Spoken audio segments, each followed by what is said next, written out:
आज से कुछ अर्से पहले दिलावर ने जो है शाह प्रॉपर्टी बैंक विजिट किया और इकबाल भाई जो कि उन्होंने दिलावर को तमाम डिटेल्स गाइड की, जो मास्टर प्लान है वो गाइड किया और जो डॉक्यूमेंट्स हैं, जो फेडरल गवर्नमेंट का NERP का प्रोजेक्ट है उनके डॉक्यूमेंट्स गाइड किए।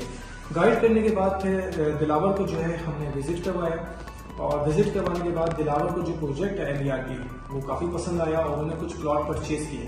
परचेज करने के बाद आज जो है इनकी डॉक्यूमेंटेशन भी जो कि भाभी के नाम पे ट्रांसफर भी हुई है और जिसके साथ भाभी और दिलावर मौजूद भी हैं। तो छोटा सा फीडबैक वीडियो देंगे दिलावर का।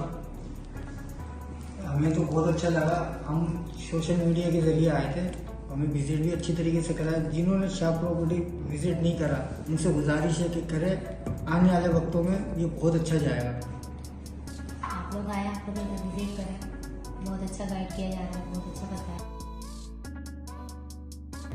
बहुत अच्छा है, ज़बरदस्त है। आए, विजिट करें, देखें आप लोग।